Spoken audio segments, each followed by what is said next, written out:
امن او ثبات راشي او دغه هیوادونو د مداخلو مخه ونیسي او کنه؟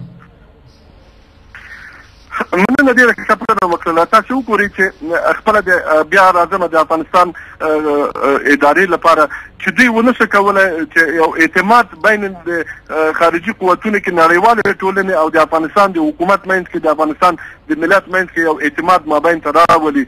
دوی یو ورځ با وجود چې همدغه د حکومت چارواکي د منګه د همدې امریکایانو په اوږو باندې سپاره راغلل، د چوکۍ په قدرت باندې تکیه ووهله او کېناستله. نو دغه قدرتونه او چوکیګانې چې دوی لاسته راوړلې دا د دوی په زور باندې و، د دوی په اوږو سپاره راغلله. اما په سبا باندې کله به یې متجاوز ورته وویلې او کله به یې د شپې عملیاتو په بندیش باندې ټکۍ ورته واچوله او یا به بدنامه په قاچاقو کړه، بدنام به په فساد د ادارې باندې کړله.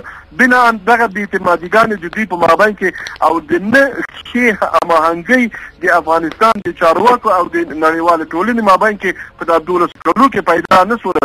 چون دلته موضوع تنظیمي مابین ته راغله، حکومت په قومونو په قبیلو باندې تقسیم شوله، هر چا خپله سلیقوي برخوردونه ورسره وکړله او جناب حامد کرزی د دې د ادارې نه ډېر عاجز پاتې شو. عاجز همدا ټول وخت نه تللی و. په دغه خاطر باندې دغه بې اعتمادیګانې د نړیوالې ټولنې چې دغسې دي ونه څه کولی چې خپل دایمي د ستراتیژیک شریک یعنې پاکستان حکومت ډېر زر له لاسه ورکړي. دا په دې باندې بې باوره شوله، پاکستان حکومت یې له لاسه ورنه کړ او هماغه ستراتیژي ملګرتیا چې لري ځان سره تر اوسه پورې د آینده په خاطر هم وساتله. او کومې چې دغه عادي دوی په نظر کې نیولي دي او جوړې کړي، زه ورته خوشحاله په یو شي باندې چې د دې په موجودیت کې به یو څه ناڅه حملات به کم وي. که نه تاسو وګورئ د دې په موجودیت کې په موږ باندې حملات کېږي، باوجود چې هغه د عنعنوي جرګې په سند کې ذکر شوي دي. که چېرې د افغانستان په امنیت ارضي باندې له همسایګانو یا له خارجي ملکونو نه حمله کېږي، د دې او د دفاع په خاطر باندې به او دغه خارجي نیروګانې دفاع ته درېږي او دوی نه به دفاع کوي.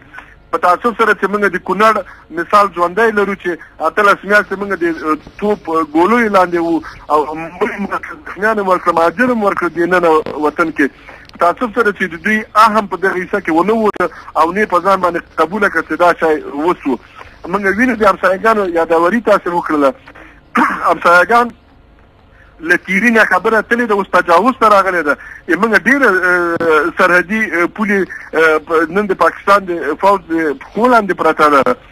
د خوست په منطقه کې ده، د کونړ په منطقه کې ده، دې خوا نواپاس خوا کې ده، دې خوا د مومندو په سیمه کې ده، اخوا په نورستان کې ده. په تعصب سره چې موږ هغه ځواکونه یا هوایي قوت نه لرو چې موږ له پاسه وګورو د کوم ځای پورې راغلي او موږ حکومت هم داسې بې تفاوت د استخباراتو د منطقې له لاسه چې دوی ساتلي، لکه خپله چې حامد کرزي وویل چې د منطقې استخباراتو دومره نفوذ کړی چې حتی د ما تر چوکۍ لاندې هم ناسته سړی بنا هغه تر اخره پورې نه له وظیفې ایسته کړ او نه رسوا کړ خلکو ته. برلاسیتوب د منطقې د استخباراتو په حکومت کې ډېر جګ ده. بنا دغه ارادي چې خپل ارادي نه کېږي، سیاسي ارادي نه کېږي، دلته د استخبارات کار کوي پکې. اما هغه فشارونه چې د همسایګانو لخوا په افغانستان باندې کې ایران ده او که بیرته خپله پاکستان ده، د دوی د لرې ساتلو په خاطر باندې لکه خپله نړیواله ټولنه همیشه وایي چې اوباما 15,000 کسان د بهري قوتونه راولېږله، نو به یې ویلې به چې دغه د دهشتګرو په شاته تنبولو په خاطر باندې موږ ځای په ځای کوو. ولې له منځه وړل هېڅ کله ونه ویلې، فقط د شاته تنبولو ده. نو بنا دغه ستراتیژیکي سند کې امضا کېږي او دلته ډېر ځیرکانه عمل کېږي او ځیرکي له لاسه دوی ورنکړي او په مشوره باندې دغه کار وکړي. موږ هلته نظامیان لرو، دلته دکتورین د نظامي لرو، دکتورین د دفاعي لرو، دوی یو سره مشوره وشي، دقیق اسنادو ته جوړ شي. زه ګمان کوم چې یو ساویستلو لپاره ښه خبره ده. ډیره مننه تاسو نه جنرال صاحب، خوشحاله اوسئ. کورم ودان چې زموږ پوښتنو ته مو ځوابونه ویلي او خپل نظر هم زموږ د درنو لیدونکو سره شریک، مننه درڅخه کوو. مننه له تاسو نه زیاتم غواړم. کورم ودان، خوشحاله اوسئ. ډیره مننه. درنو لیدونکو، د پوځي چارو کارپو جنرال امرالله امانو چې د ټلیفون په لیک یې زموږ پوښتنو ته د امنیتي تړون په اړه ځوابونه وویل، ګرانو لیدونکو د خپرونې په دې برخه کې یوه لنډه دمه لرو. له دمې مخکې زه یوه یادونه اړینه بولم چې زموږ خپرونه دوام لري. تاسې کولی شئ چې اوس له دمې نه وروسته ټلیفونونه وکړئ، خپل نظرونه او پوښتنې له موږ سره شریکې کړي. له لنډې دمې وروسته راګرځو او تاسې سره به خبرې ولرو.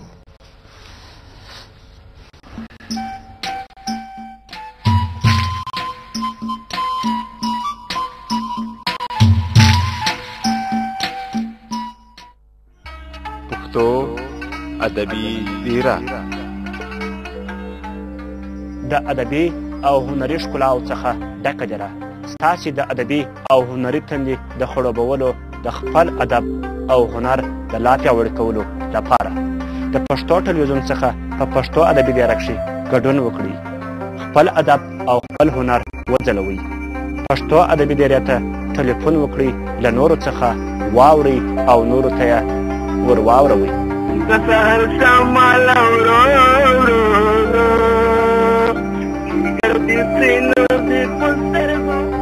که غواړئ برېښنالیک راولېږئ، د برېښنالیک پته مو ده @پښتو.tv. همدارنګه تاسو کولی شئ د فیسبوک له لارې خپل اندونه له موږ سره شریک کړئ. د فیسبوک پته مو ده www.facebook.com/پښتو.tv ادبي دیره. که غواړئ په خپرونه کې د سکایپ له لارې برخه واخلئ، نو یوه ورځ مخکې به د خپرونې له چلوونکي سره اړیکه ونیسئ، نو پر ټاکلي وخت به مو د خپرونې سره یو ځای کړي. د سکایپ پته مو ده پښتو.tv ادبي دیره. که غواړئ له خپرونې څخه وړاندې یا د خپرونې پر وخت خپل اندونه د ټویټر پر پاڼه راولېږئ، نو د ټویټر پته مو ده www.twitter.com/ptv ادبي دیره. که غواړئ د پښتو ادبي دیرې تېرې خپرونې د یوټیوب له لارې وګورئ، نو د یوټیوب پته مو ده www.youtube.com/ptv ادبي دیره. پښتو ادبي دیره هره شپه د 10 بجو څخه تر 11 بجو په ژوندۍ بڼه او تکرار یې د ورځې هره ورځ له 11 بجو څخه تر 12 بجو پورې مه هېروئ.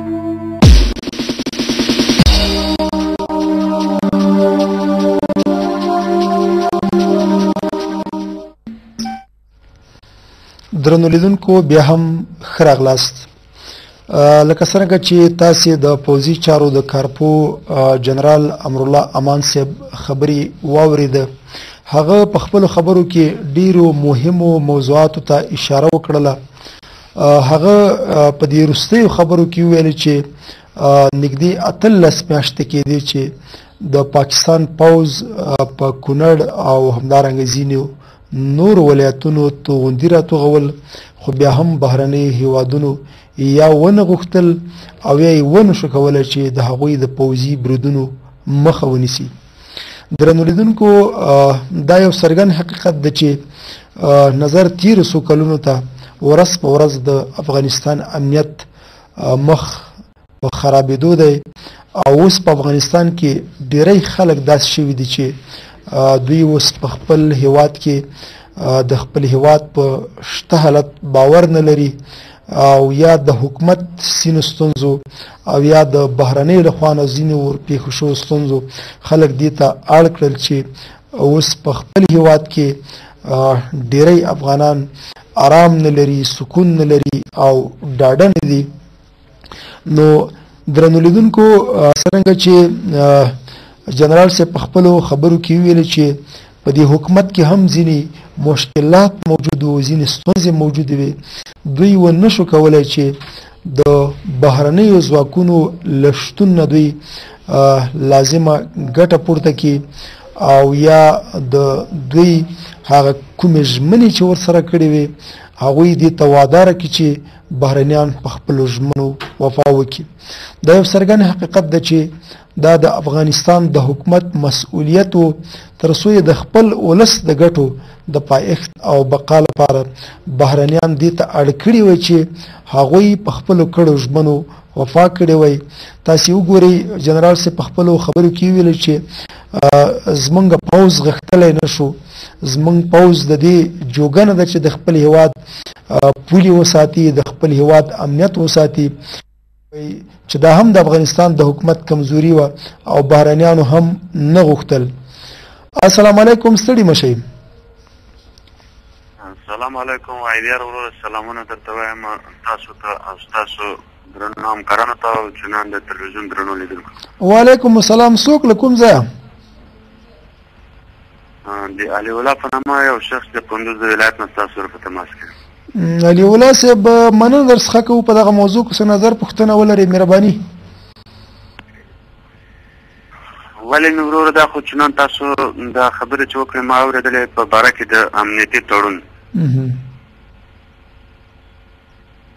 دغه زما دا خبرې بې مسؤلیته نه با مسؤلیته دي چنان عنوان یې د شرقي سند د ټوکې درته ښکاره نه شي.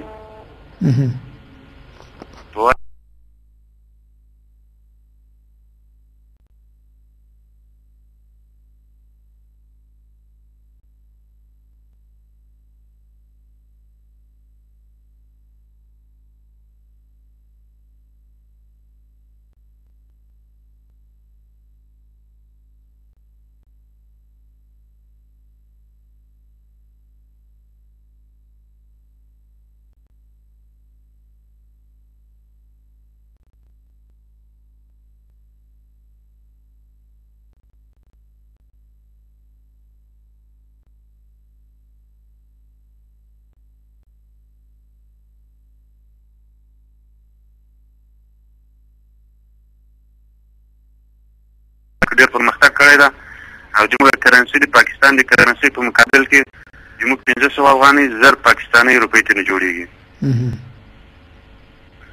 نو هغه چې کله یو جنس خرڅېږي، یو قطۍ سګرټ چې خرڅېږي په 10 کالدارې باندې چې هغه موږ دلته اخلو هغه په 10 افغانۍ اخلو. موږ ته به دغه شیونه برابر کړي چې د امنیتي تړون کوو د دې لپاره به کوو. ستاسې نظر څه ده چې موخه څه شی ده د دې امنیتي تړون لاسلیک کول یا هغوی سره خبرې هدف یې څه شی ده؟ هدف نو دا خو د موږ د ځانه خپل ملک هېڅ شی هم نه لرو، هېڅ شی هم نشو کولی. ته وګوره چې موږ ته یو معمولي شی رامخې ته چې لکه د تورخم دروازه چې دا اوس بیا بنده ده او دا څونه وخت کېږي چې د موږ د کونړ په شرقي ولایتونو باندې او سمدلاسه توغندي راغورځوي پاکستان د طرف نه. یعنې د امنیتي تړون که چېرې د دې دپاره موږ ته فایدهمند تمام شي پکار دا ده چې دا د دې نه مخکې د 15 کال مخکې د امنیتي تړون څه وایي چې موږ د دې مفاجعو د دې مشکلاتو نه اوس خلاصون پیدا کړی وای. وخت چې دغه نه خلاصون دغه مشکلات ټوله موږ ته برهم پر ځای پراته دي. دا امریکا د دې لپاره ځان ته داسې یوه لاره جوړوي چې ما درته مخکې هم وویله چې وایي تورې ادم خان وایي بلوګۍ وایي نوم د ادم خان چې دا به دا ټول نور ملګري د دې ځای نه رخصت کړي، دوی به دلته همیشه دپاره پراته وي، دوی دلته ځان ته یوه لاره جوړه کړل، پښه یې خلاصه شول. نو بیا څوک دا انتقاد نه ورباندې کوي چې د افغانستان ته ولې راغلي دي او څنګه راځي. دلته به دوی اډې ولري، ځایونه به ولري. په خوست کې دوی داسې ځایونه جوړ کړي د مځکې نه لاندې څو څو طبقه ځایونه روان دي. دا کله پرېږدي؟ دا د موږ سره دوی څه اړیکې لرلې؟ یعنې چنان خبرې رانه ودېږي. ام مذهبه دې را سره نه ښایي، ام جواره دې نه، ام زبانه دې را سره نه. رښتیا هم د دغه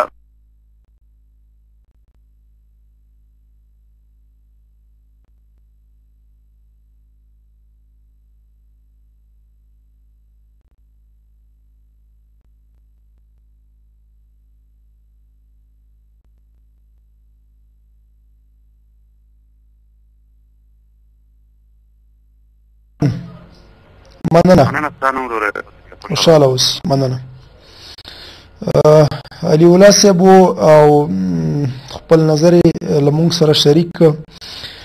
درنو لیدونکو دغه کوم مهم موضوعات چې موږ اوس پرې خبرې کوو او د جنرال صاحب خبرو کې هم را څرګنده شو مخکې هغه د پوځ خبره وکړله چې بهرنیانو ونه غوښتل چې د افغانستان ملي پوځ غښتلی کړي تاسو وګورئ په ډیری ولایتونو کې اوس مسؤلیت ملي ځواکونو ته سپارل کیږي خو موږ ګورو چې په خپله د امنیتي ارګانونو مشران او یا وزیران دوی په خپله په دې اعتراف کې څو ورځې وړاندې د کورنۍ چارو وزیر په خپلو خبرو کې ویل چې زمونږ ملي پولیس ملي نه دي دوی ویل چې دا